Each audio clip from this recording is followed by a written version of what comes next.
zdravíme z našeho druhého tripu do Bangkoku, jelikož si myslíme, že první trip se nám hodně vyvedl, tak s váma chceme sdílet naše zážitky. Tak tady se loučíme s naším ubytkem na Filipínách v Manile a míříme do Bangkoku. Zbalené, s těžkýma kuframa, připravené na stresové odbavení na letišti, jelikož jsme měli 26-kilový kufr stáhnout na 20-kilový kufr.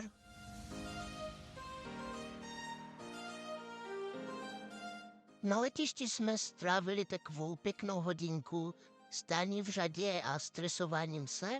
O fous to bylo 20 kilo. Takže hladové jsme běželi na snídani do McDonaldu, kde jsme si vlastně objednali skoro nic. Záchrana byla ale McCafe s tímhle karamelovým šnekem, který nešel absolutně vůbec krájet, ale stál za to. Z letadla jsme byli trošku v šoku, že nemáme žádné jídlo ani pití. Naštěstí jsme měli aspoň bombonky při příletu a hladové jsme okamžitě zamířili do prvního McDonaldu.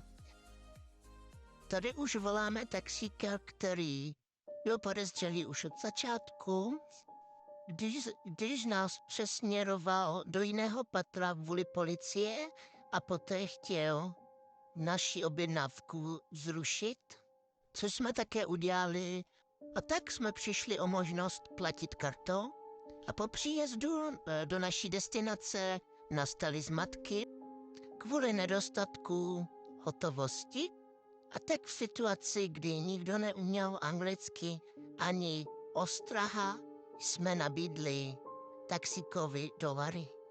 Pán si s radostí vzal $100 a zmizel. Vyčerpané jsme se dostali do našeho ubytka, kde nás čekal šok smradu, takže jsme neváhali a začali uklízet a dezinfikovat pokoj, který vůbec takhle neměl vypadat. Poté jsme vyrazili na lokální obhlídku, kde jsme zamířili okamžitě do 7-Eleven a hned vedle do McDonaldu. Ač to byl náš třetí McDonald's, tak je prostě tady nejlevnější a na každém rohu. Další zjištění bylo, když jsme vyrazili hledat metro, ke kterému normální cesta nevedla, takže jsme skončili mezi místníma thajskými obyvateli. Metro jsme po 40 minutách našli a zkusili jinou cestu domů, což nebyl úplně dobrý nápad, se skoro vybitým mobilem.